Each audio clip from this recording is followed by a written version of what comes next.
Hey gang, Matt the Helpful Home Inspector here, back with another episode in our little series about surviving the home inspection from a seller's perspective. All right, if you have not already got the seller's home inspection survival guide from us, if you would like a digital copy, put your email address in the comments down below. If you would like a snail mail copy, send us an email at thehelpfulhomeinspector@gmail.com, and in there put your snail mail address, and we'll send you off one to you at no charge to you at all. Now today's episode is following up a couple of previous videos that we've had about the different topics and elements of this flyer and things that we can help you better understand how to be prepared for a home inspection that may be occurring as a part of your real estate transaction. All right.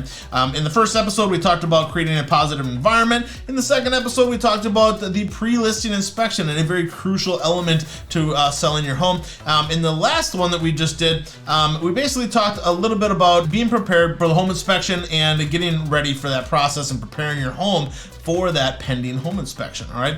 Now today, in our fourth video here, what we're looking at is we're going to be talking about what's going to happen on the day of the inspection, or what you should be doing on the day of the inspection.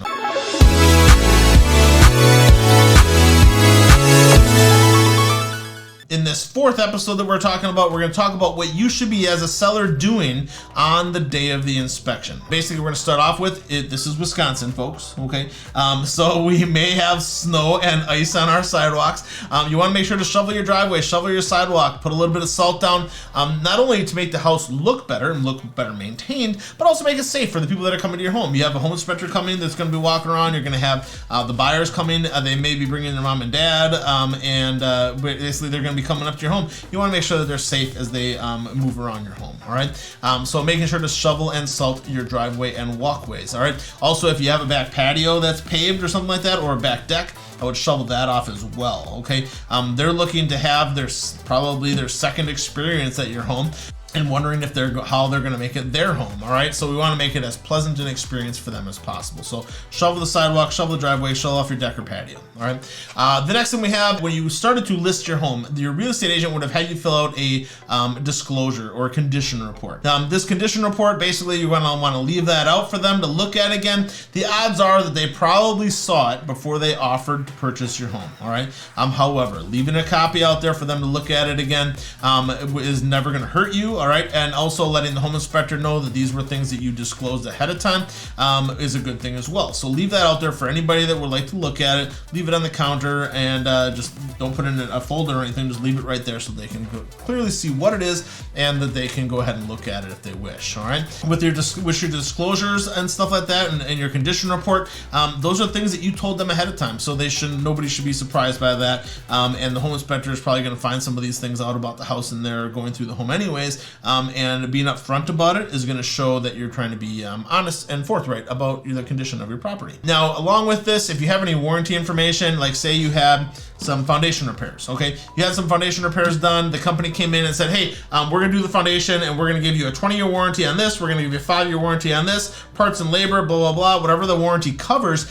Leaving that out so everybody can see that is a good idea, or especially if it's a transferable warranty that can be transferred over to the new buyer. So it's another positive thing to help you sell your house. All right. So leaving warranty information out. I'm not talking about the warranty for your refrigerator. Okay. That's not what we're getting into, but any warranties for your roof, any warranties for your foundation, those types of things will be what we're looking for. All right. If you have a home warranty of any kind, like you're selling with the property, you want to leave information about that out as well. All that would be good stuff to leave on the counter for everyone to see. All right.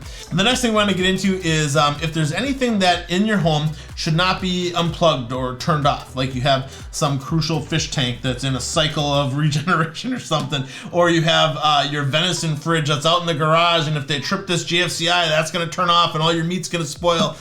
You want to make sure to leave notes about those things, okay? Don't just tape off an outlet or tape off a switch and expect people to know what it is. They can't read your mind. So leave a little note, say, hey, this is for my meat fridge. Please don't operate this switch.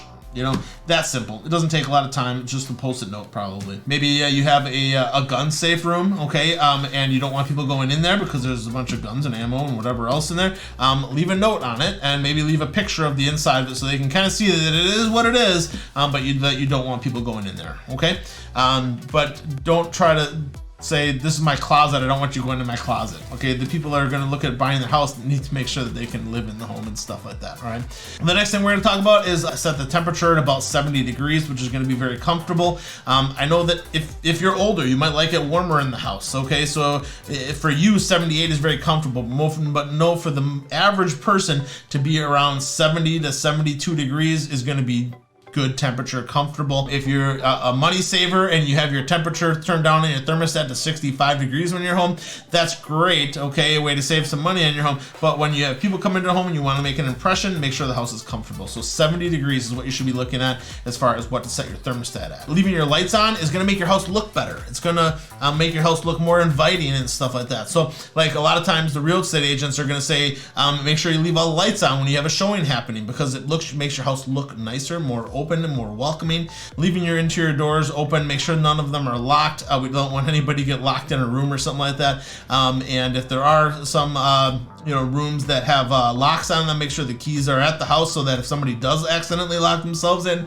and you get a phone call, that you don't have to come running back to the house to unlock the door for somebody because their little kid turned the key on the knob or whatever. Also, when you're selling your home, there's going to be possibly a list of things that are included at the home. So if you're going to leave your TV mounts up, if you're going to be including the washer and dryer, or the refrigerator goes along with it, leave a list of all the things that you're including in the sale. And at the same time, leave a list of things that aren't included in the sale. So I'm not leaving my TV behind, that's attached to the mount, but I am leaving the mount.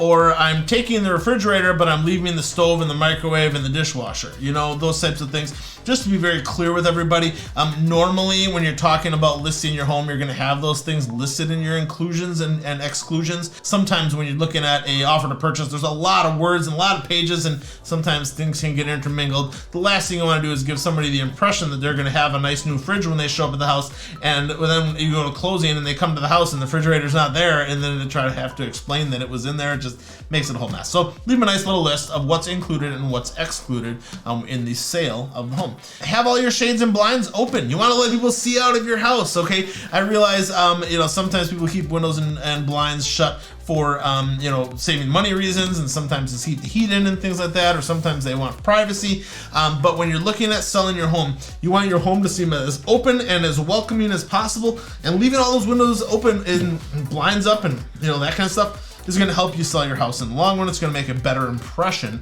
of your home as well for your buyers that you have looking at purchasing your home. The next thing we're talking about is kind of that thing along the lines of creating a positive environment. We mentioned it there, but you want to leave the home 30 minutes before the scheduled inspection time. So if the inspection time was scheduled for 1 p.m., you want to leave at 12:30, okay? And leave the inspector and the buyers and the real estate agent there to inspect and look at the home as they need to. Nobody's going to mess with your stuff. Nobody's going to go through your underwear drawer. Nobody's going to disassemble or destroy your house, okay? These are all very professional people. Your home inspector is going to be not only licensed in the state of Wisconsin, they're going to be insured, they're going to be bonded. They're not going to want to damage their reputation by doing something in somebody's house, Can you pull up an internet article about one goofball over in Nevada that did something goofy one time? Yeah, but that's such a minute percentage of those people out there. You're talking about 1 in 1/1,000,000th of a person that might occur to. But trust them to be in the home. If there's anything that you don't trust anybody to be in the home with, take it with you, okay? But leave the home 30 minutes prior to the inspection starting, and plan to stay away. So if they said they're going to be there from, say, 1 o'clock until 3:30, plan to come home at 4:30, an hour after the inspection time was supposed to be completed, okay? Most inspectors get their job done in the time period that they allotted for having access to the home, okay? However, there is always a situation where, a mother-in-law comes along, and she is, not picking on mother-in-laws, I love my mother-in-law, love you, grandma. But when it comes to mother-in-laws or family members coming along, they may have questions or other things that they want to look at and things like that might just make the process take a little bit longer. And you don't want to come back and create an uncomfortable situation where they feel rushed or they feel like they were inconveniencing you. You just want to let them do their thing. They'll be gone for sure by that hour that you're giving them extra on the inspection time. Ultimately it's going to make it go smoother and easier for everyone involved. Also, also, it's not something that you want to come back early to either, because the home inspector can't really tell you anything. They can't talk to you about the things that they found. They can't have discussion with you about what you did to the house or anything like that. They can't use any of that information. So it's not something where you're coming back early, you're not going to get any information or anything like that. So there's not really a benefit for you to coming back early, other than making everybody feel a little bit more uncomfortable about the whole thing, and that's not really what you want to try to do in the first place. All right. The next thing is, make sure you take out the trash, do the dishes. I can't tell you how many times I come into homes and people are there's just garbage, there's food on the counter, it's just unclean, you know. So take the dishes, put them in the dishwasher, take the garbage out to the garbage can, you know, and just clean up the house as best you can, so that it not only looks like you keep a clean house, okay, but it also is going to make it a more pleasant environment for everybody to exist in for the next 3.5 hours, okay. So definitely pick up those dirty socks, put them in the laundry hamper and stuff like that. Just going to go a long way to giving everybody a better impression of your home. The next thing is, fill up your toilet paper and your soap dispensers. So when people come to your house, they're going to be there for 3.5 hours or so, okay. They may need to use the restroom, they want to be able to wash their hands and that kind of stuff. That's reasonable, okay. So have toilet paper, have a towel there for them to dry their hands on, or a paper towel in the area. Have your soap dispensers, have a little bit of soap in them and stuff. The last thing you want is no toilet paper anywhere and somebody's got to use the restroom, and then they feel really uncomfortable going through your closets and things like that to try to find some toilet paper or something that would be appropriate to use. All right. So definitely make sure you have your toilet paper filled and your soap dispensers. Leave towel out to dry your hands as well. The last thing that we're going to talk about is keeping the kitchen table clean and countertops clear as much as possible. All right. Lots of times when somebody's coming through the home, they're going to be sitting at the kitchen table discussing things and conditions of the property, and they want to make sure that you know, they're not messing with your stuff at all, okay. But you want to make them feel welcome to sit down and have a conversation about the transaction and what's moving forward and things like that. The last thing we're going to talk about in this episode is dealing with a kind of a more recent thing, okay, and that is cameras at the property or listening devices at the property. Something I would definitely recommend avoid using, okay. I would take them down. Not only is it going to make everybody feel uncomfortable, it's going to make the buyers feel uncomfortable asking questions about the home. It's your home and they feel uncomfortable asking negative questions or questions, period, and you don't want to make them feel uncomfortable at all. But also from your perspective, if you're listening in on the conversation, you're going to get more information than you probably want, okay? They're going to be talking about absolutely every little thing at the home, okay? That doesn't mean that's what they're going to be negotiating for. And if you listen that they're saying all these little negative things, it's going to get you all worked up in your head, and it's really nothing that's going to be an issue. They may talk about 35 or 40 different things that are at the house that are bad conditions or things that need to be fixed or something else that's wrong. But ultimately, they're probably going to maybe ask for 1 or 2 at the most, you know. So don't oversensitize yourself to what's being done in the inspection. Just go away, go to a movie, you know, take it in the afternoon at the mall, whatever you want to do. But plan to be away from the property for that good 3.5 to 4 hours. Give them the access to the home.